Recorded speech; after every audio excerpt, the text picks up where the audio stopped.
All right, guys. Here we are. We're live again. It's a Friday, so October the 24th. So it's almost Halloween. Today we're talking about something that's actually it's a very good topic. Proven approach to get clients. Right? What's a proven approach that actually works when you're getting clients? And we get a lot of questions like that. I'm getting an ad. Interesting. Yeah. So hold on. Technical difficulties, guys. Sorry about that. You know how these live things go. iPad starts screaming at me. So let's start over. So proven approach to getting clients. We get that question a lot. I deal with whether it's people on the media site or people that we do consulting with or just people in general. And this isn't just janitorial, it's anywhere. Like, well, how do you build your business? And the people are like, I'm cleaning really good and I'm the best cleaner ever. And I'm just going to go tell people that.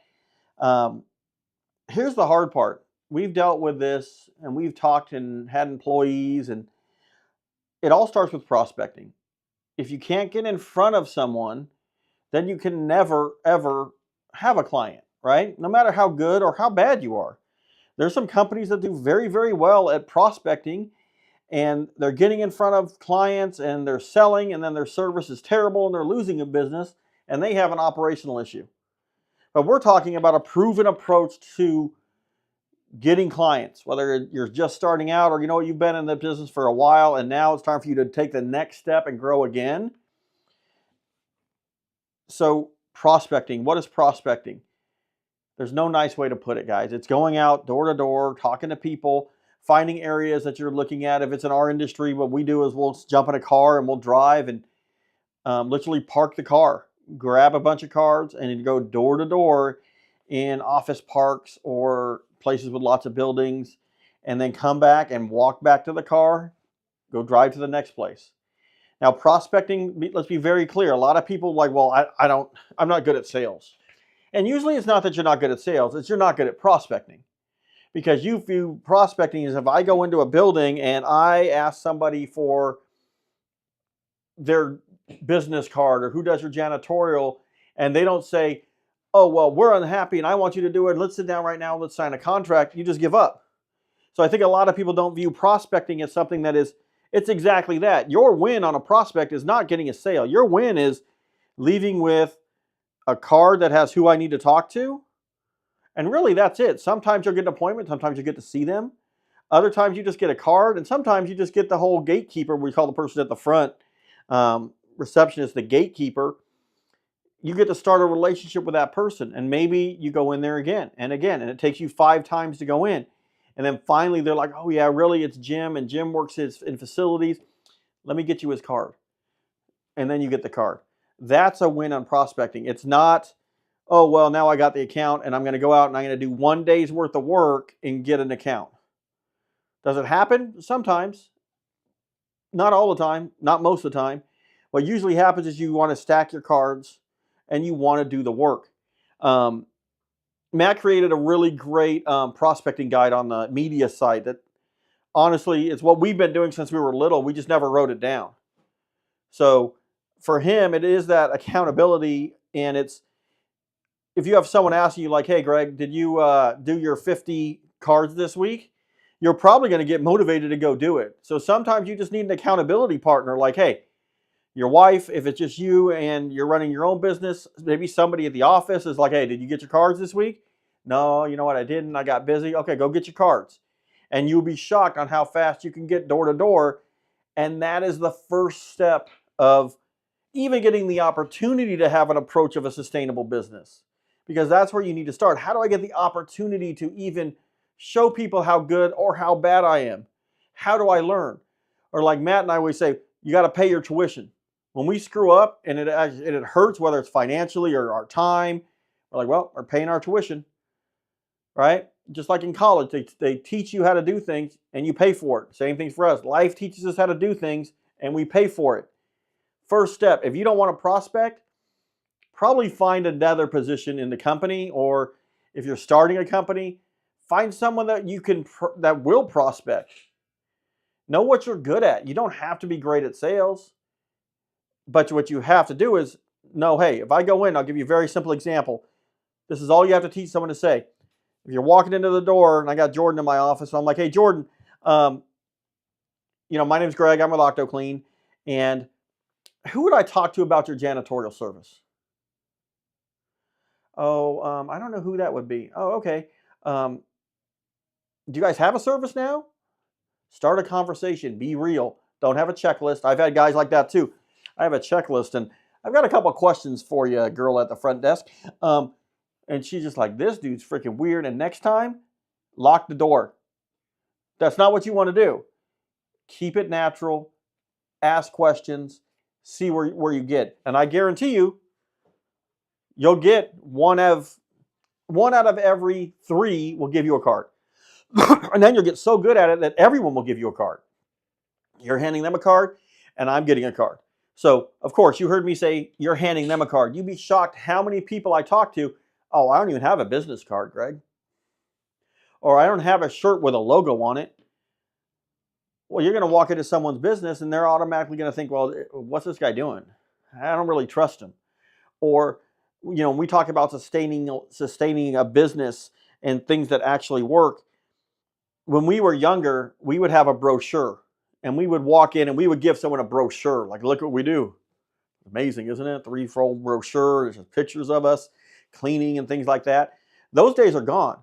What people do is they look at your business card and they're hitting the website.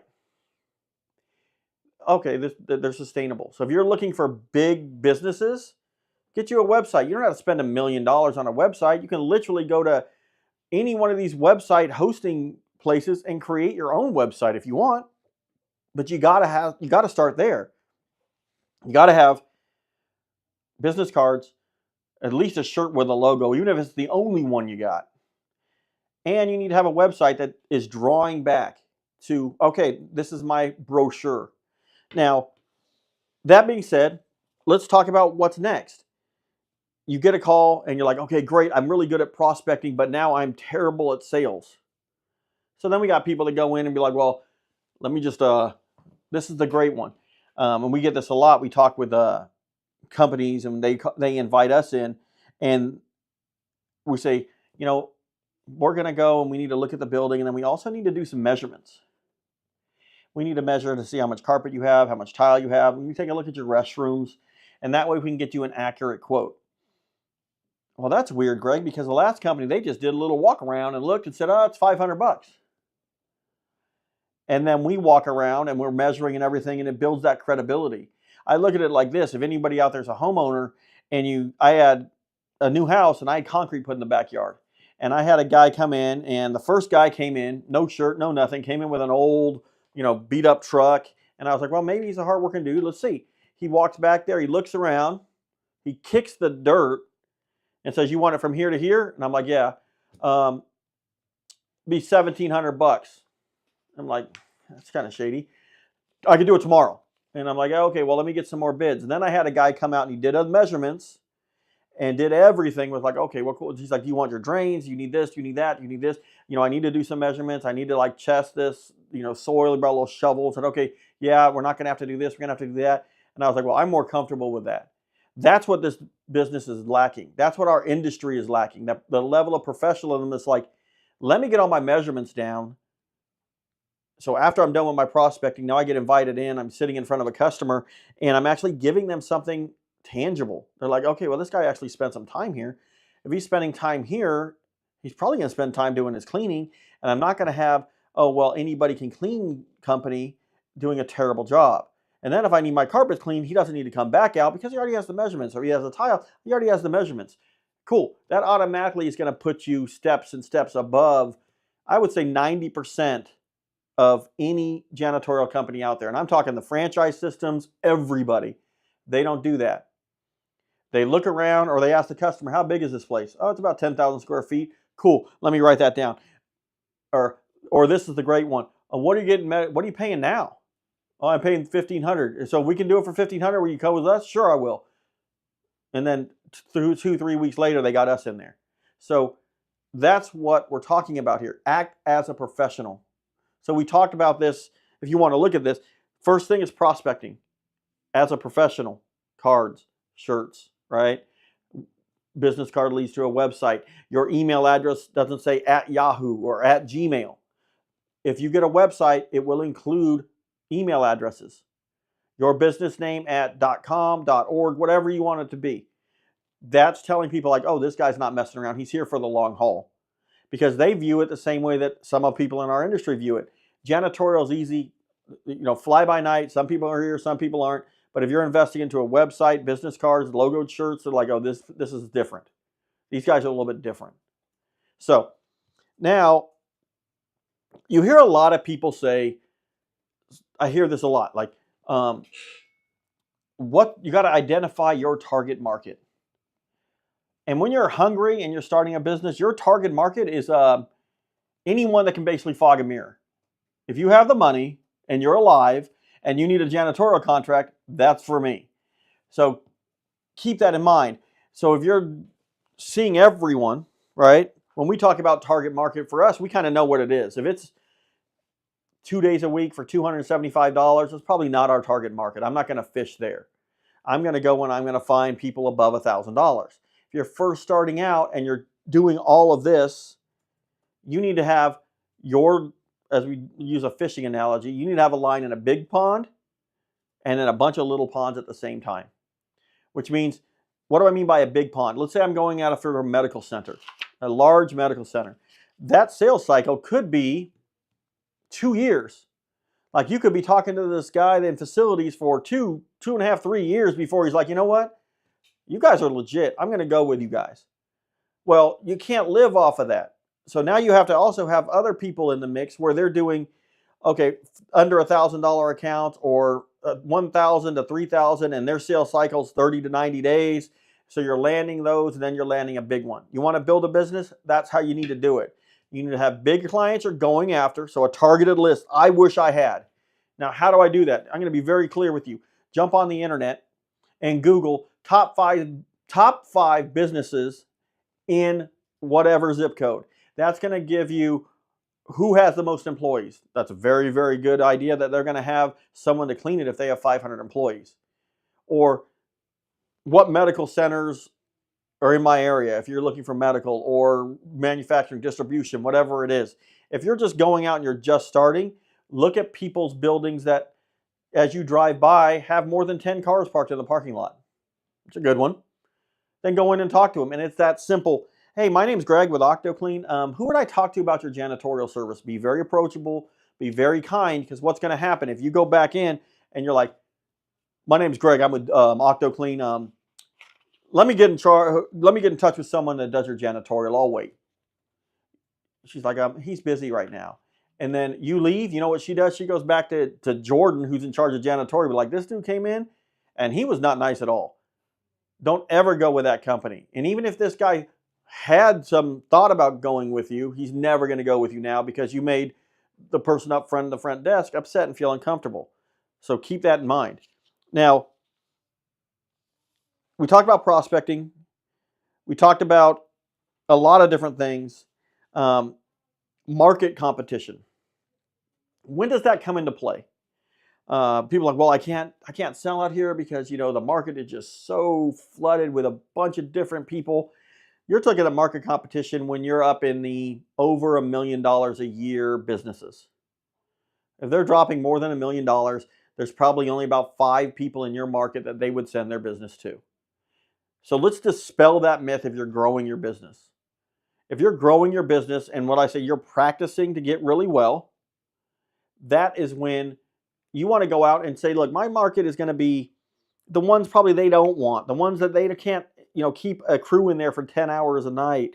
It's the ones where I'm going in and I have me and my crew and we're doing 10 different buildings each night with 3 people, right? Don't let the market competition get you down from going out to prospect because these big companies are not prospecting. A lot of them are just cruising. So if you're going to do prospecting and then doing it professionally, and then you're going in and you're doing your measurements and you're treating the customer, there's one more thing I'm going to talk to you about is something that people don't understand. And I think a lot of it is because we've bought cars before. And with a car, they do the little square. If I could do this by this with this payment, would you sign today? Oh yeah, I would. Okay, let me talk to my sales manager. That's how we see salespeople, right? Now let's say we see salespeople more like we view a very good doctor, where you're going in and you're like, you know what, doc, my foot hurts. I don't know why, but it hurts every morning when I get out of bed.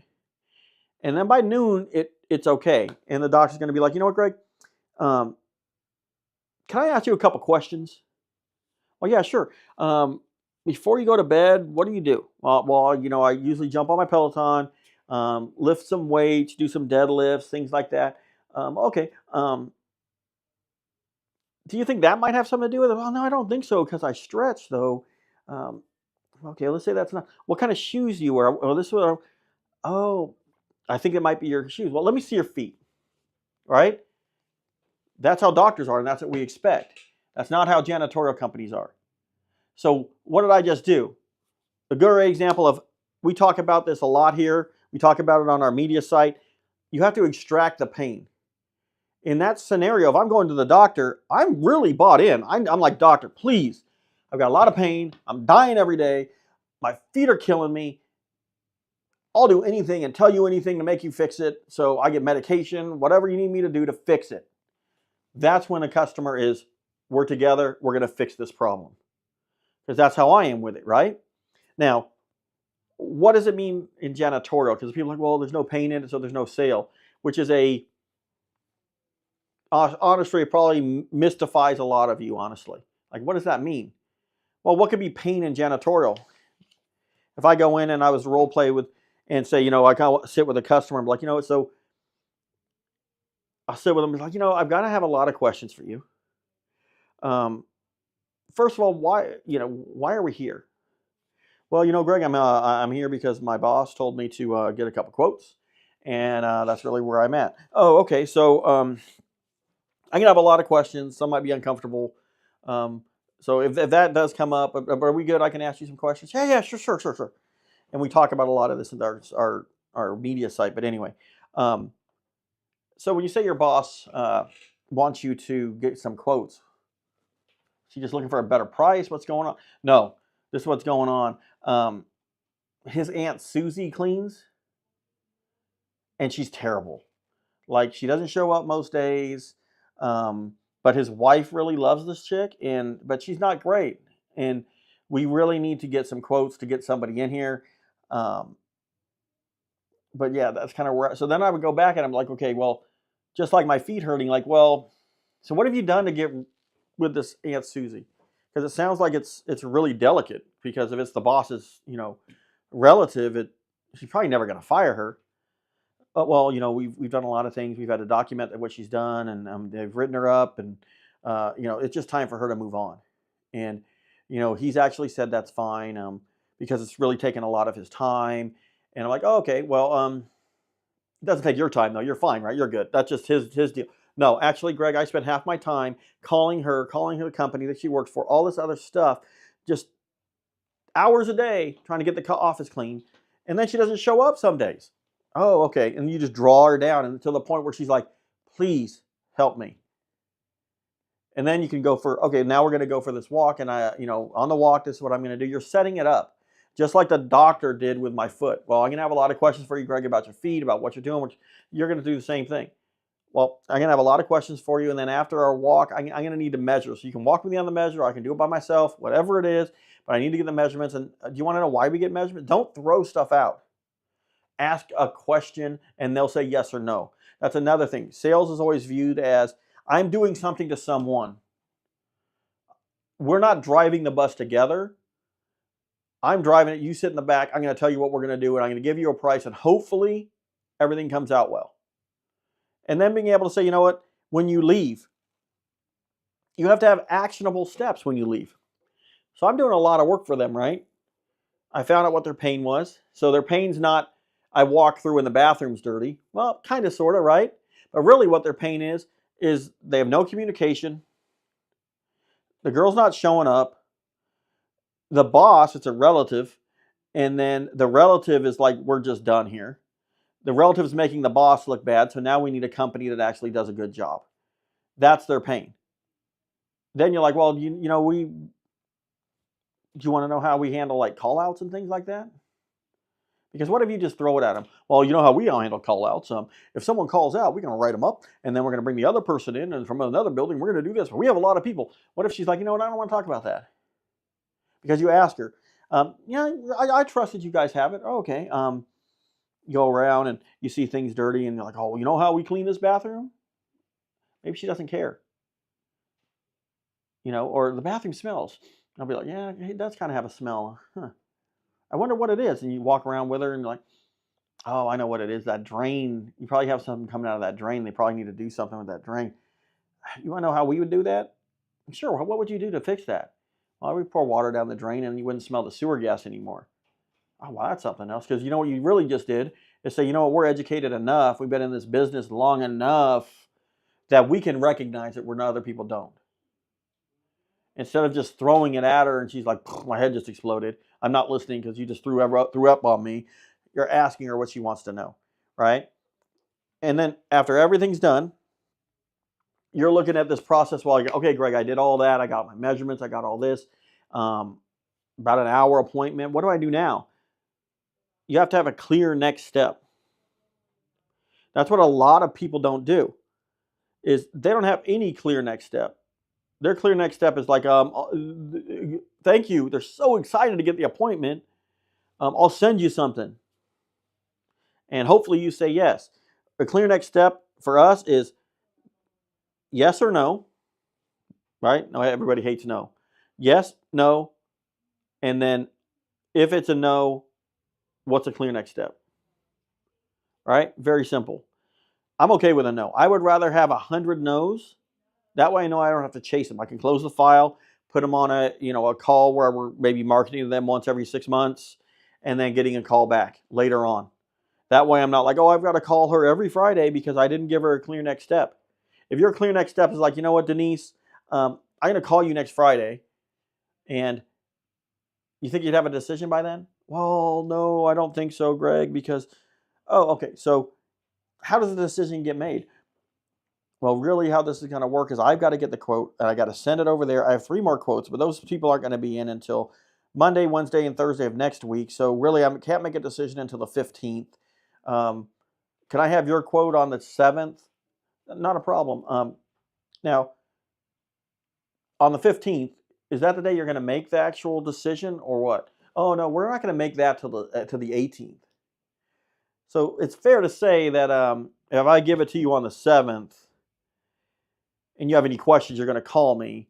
And then we can follow up. Do you want me to give you a call on the 17th in case you have questions? That'd be great. Now, what am I doing? I'm saying, look, I'm going to call you. I'm asking for permission. If she says, no, Greg, I really don't want to, I was like, so if I don't hear anything probably by the 19th, then it's going to be a no, I assume. Well, yeah, probably so. So, and then you just go from there. And you notice I didn't ask him about budget or anything. If we look at this, and let's say you want to know how much they're paying. Here's a key question.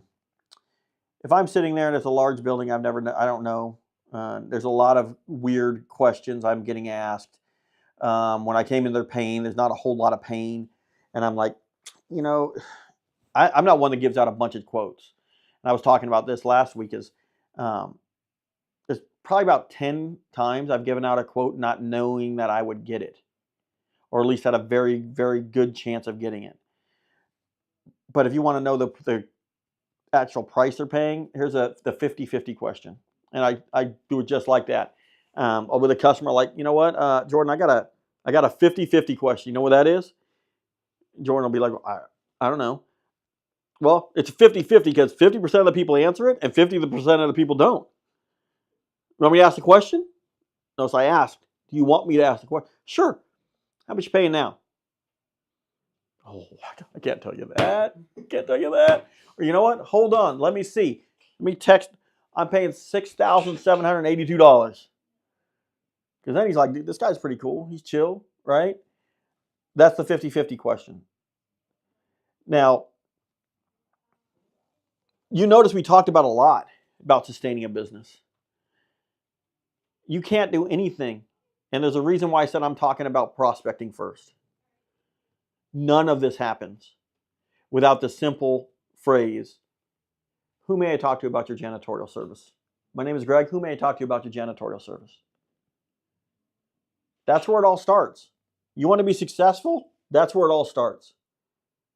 You want a simple phrase? It's like, okay, how do I start even getting the opportunity to learn about pain and budget and measuring and market position and all that other stuff? If you're not willing to do that, dude, find someone that is. Or, I don't know, Kia's hiring. You probably sell a car. Because they come to you, right? They don't come to us. Even with marketing, yeah, you'll get some. But even with marketing, we still prospect. To this day. Who would I talk to about your janitorial service? Because it's a lost art. People now in this social media day, well, put an ad out on Facebook, put an ad here, put an ad there, do this. Let's do some target marketing. How do we target market the janitorial facilities managers that would have a decision to bring in a janitorial company? You know how hard that would be to target market? Very, very, very difficult. Our target marketing is jumping in your car, looking for buildings that have more than 10 cars in the parking lot, and using the phrase, who would I talk to about your janitorial services? And then connecting the dots. As you grow, it's going to be easier for you to connect the dots. But if you don't do prospecting, forget it. And there is a prospecting guide on OctoClean Media. And like I said, it's great. Like, I wish we had it because it tells you, like, okay, if I got, and you'll be able to do the math then, like, I want to grow my business to $1 million. Well, okay, how are you going to do that? Well, I'm going to go out and pick up 10 cars a week. You're never going to get there, bud. You need to pick up X amount of cars to get X amount of dollars. That's going to tell you. It's as my daughter says, it's simple math, Dad. But it all begins with, who would I talk to about your janitorial services? And you're prepped for that. Logo, t-shirt, business card, website. Am I getting any? You got a lot of questions. Got a lot of questions, guys. So you can just go straight in there. So let's answer some questions. I got this black thing coming up, though. Would you like more topics like this? That's my poll. I put it in there. That's my boy's topic, Jordan. We got to get you on camera. One day. 85% said yes. Everybody likes to sell. No one likes to prospect. So, first question by Tay Tobin. What's up, Tay? It just says, hey, Greg on it. That's all. Oh, here's Tay. Hold on. When you were first starting out, and you and Matt have said it's okay to take anything that's bid correctly, but when that process once you started acquiring. So, bid correctly. Here's the thing. Minimum bids came around because we were bidding things incorrectly. When we talk about a minimum bid, and everybody's got them. If you think about it, if you got a plumber, he's going to tell you, hey, you got a clog? It's going to cost you $150 for me to show up at your building to fix your no matter what. And then if I find something extra, that's going to cost you extra. That's what we're talking about, is bidding properly. What happened with minimum bid is we were not bidding properly. So minimum bid is not some mystification of, oh, well, now we're big, we can charge more. What it is, it's me saying, hey, look, if you're asking me to come out one day a week and do a building that's gonna, if I do the math, labor is gonna cost me $180 and you want to pay $225, well, labor may be okay, but I still have to drive a car out there, so that's fuel, car payment, insurance, all that kind of stuff. So we found out what our minimum bid is. It's finding out exactly, like, how much does it take me to go over there? It's not worth my while to go over there for $60. It's just not. By the time I get there, I got to pay someone. You don't make any money. So that even those ones where you're just bidding to survive, Tay, as you're saying, more than likely you're underbidding them. And when we really looked at this, we got rid of a lot of accounts. These all $200, $175. We're like, $175. I'm paying you to clean your building. So if you do all your measurements, you're like, well, this is how much it says, but my minimum to just come out there, it's going to cost me another $150 to turn the car on, drive out there, pay someone with payroll and everything else. and it's $225 on, let's say, the bid calculator that you did everything in, then add the $150 to the $225, and that's your minimum bid. It's that simple. Because you don't want to get clogged with all those little bids. Next one is what accounts. Oh, I keep getting these ads. What accounts do you find that are the easiest to acquire, that are actually worth the money, while you try to go for the big fish like surgical centers? Okay, first of all, let's be very clear, Tay. Surgical centers are not big fish. Surgical centers usually want to get the best deal ever. Okay? Do we make decent money? You can, but you can also lose your reputation, because surgical centers require terminal cleaning. Terminal cleaning is very important when it comes to hospital or health center acquired infections. So what are the easiest ones to get? I would say car dealerships, but car dealerships will change very, very frequently, because how they don't sell 10 cars this month, then I'm going to look, where can I save money? Where can I save money? Where can I save money?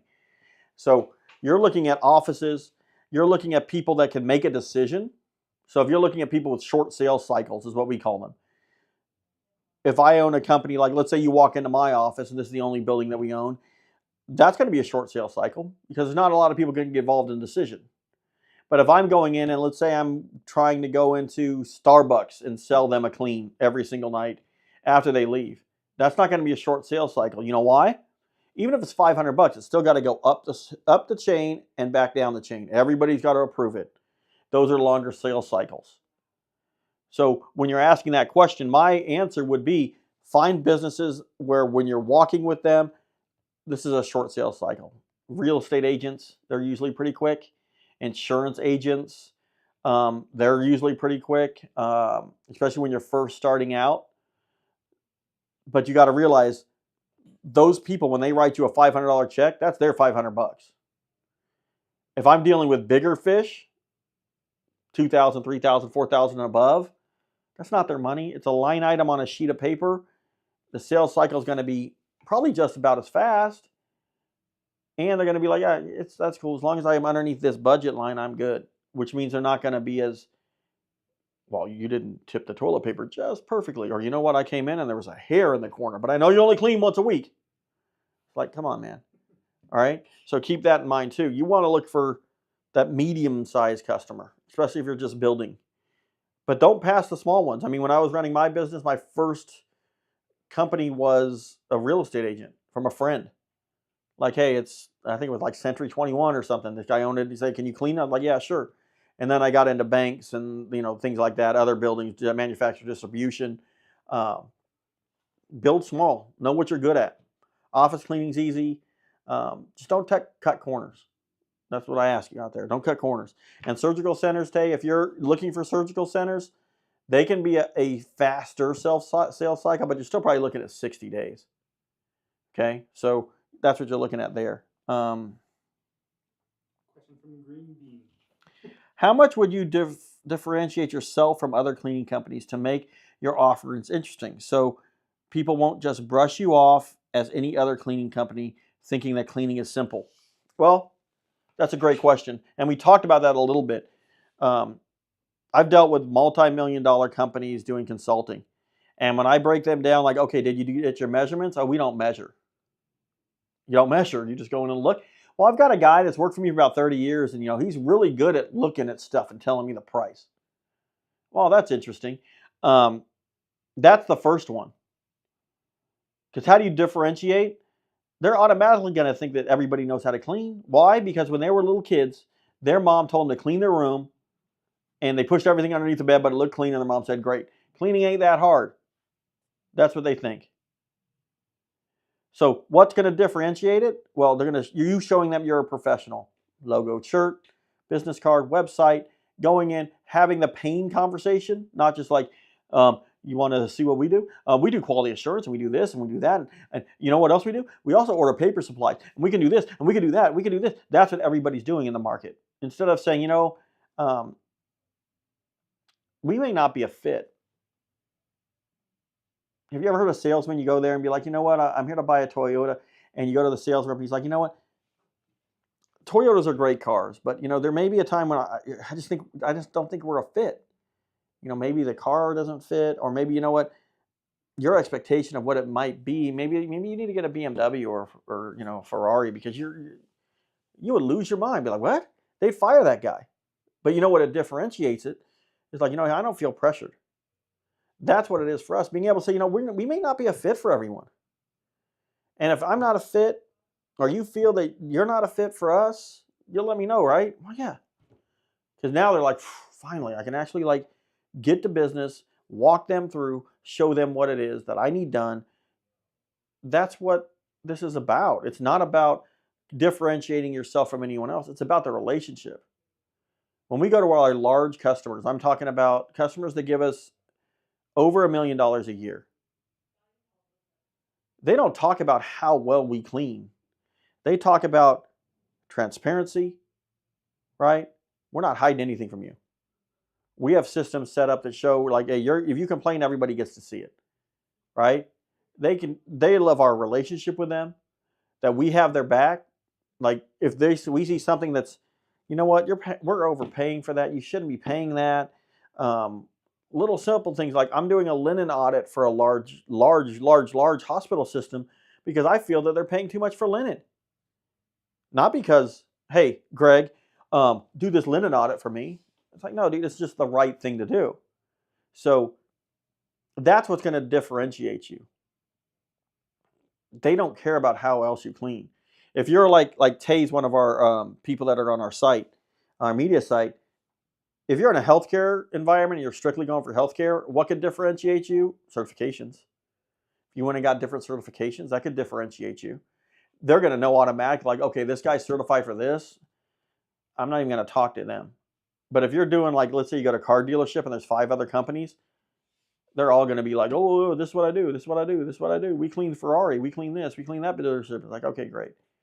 None of them are going to say, hey, so I'm here today. What are we talking about? What's going on? Tell me a little bit about why you invited us in. I'm sure it's not just because you like my logo, right? That's what will differentiate you. Being actually a real person.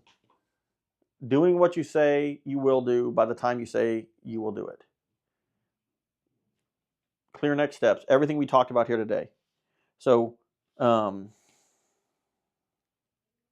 20 is the next question. Where can I find training for healthcare janitors? American Hospital Association. That's where I would go to. We talked about this last week in a live I had on our OctoClean Media as well. We're actually hosting a certification class through American Hospital Association here in probably the next 60 days. I'm working on all that, finalizing it this week. And then Tay says, Tay, what kind of facilities are over $1 million?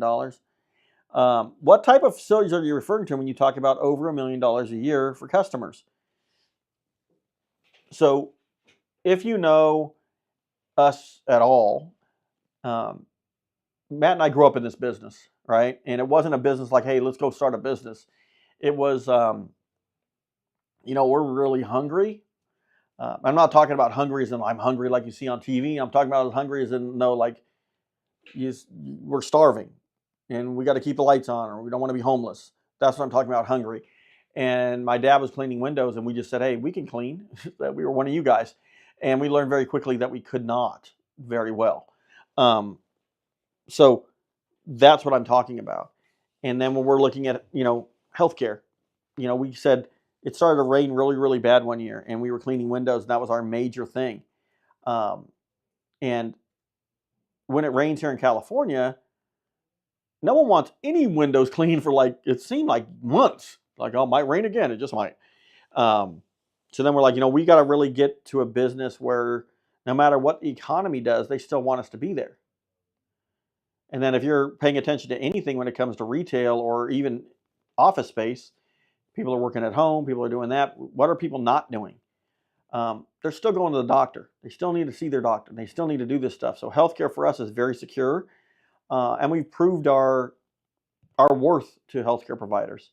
So if you're asking me what are over $1 million, usually it's healthcare systems that we deal with.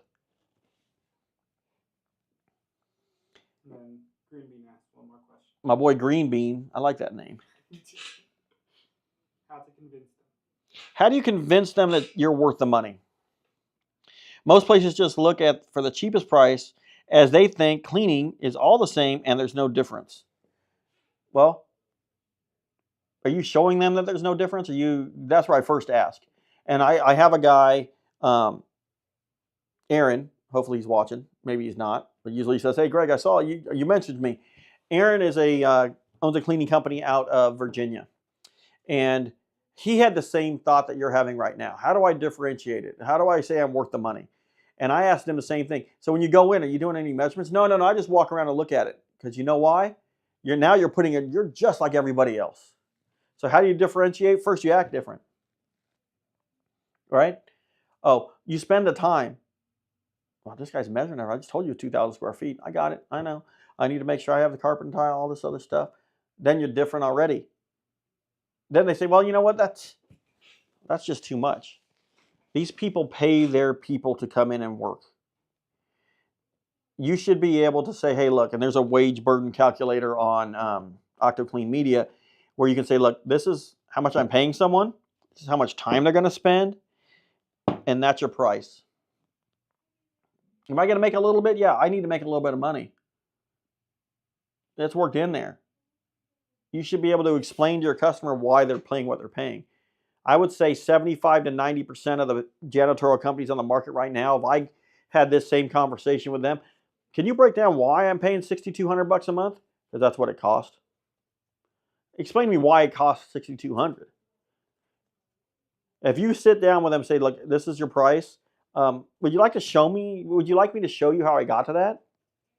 You notice I didn't say, let me show you how I got to that. Would you like me to show you how I got to that? Sure. Well, first of all, this is how many people it's going to be. This is your square footage. This is and my overhead and all that. And so your price is going to be right here. There's probably about a 10% to 20%, profit range if we do what we're going to do very, very well. Oh, I get it. That's how much I'd have to pay someone too. That's how you differentiate it. Nothing you're going to do in the sales call besides act a professional, right? Get your measurements, logo, business card, all that stuff, website. Be ready, and then learn how to actually, I don't even call it selling, because it's not. Help people. Learn how to help people. Be the doctor. What's going on? Why am I here today? And that's when you're actually going to be like, hey, this sales thing is easy. But what is not easy? Holding yourself accountable, prospecting. Rip the Band-Aid off, man. Just go prospect.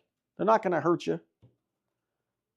If Matt and I were little kids, like when I'm saying little, like 17, 18 years old, and I was super tiny, asking that question, you guys can do it too. You can't do anything else. You can't differentiate yourself. You can't do anything if you don't have the opportunity to get in front of people, if you don't prospect. Take the prospecting challenge that's on OctoClean Media and actually make a difference in the industry for everyone out there. Okay? That's it? No more questions? And Tay, I would have the information about the certifications, but I'm going on a cruise, leaving tomorrow. So, but I will be working on the cruise. Don't tell anyone. My wife doesn't watch this. So, but yeah, I mean, guys, serious note, get out there and prospect. Prospecting's not selling. A winning prospect is getting a business card. If you're hiring prospectors or you have someone prospecting and they come with business cards, cheer them on. Be like, dude, great job. It's not the sale, it's the prospect, then the sale starts. We talk sales cycle, we do all that stuff. So I appreciate you guys watching. You could come with us, Tay, on the cruise. We're going to Mexico. So, all right. Love seeing you guys. Talk to you guys later.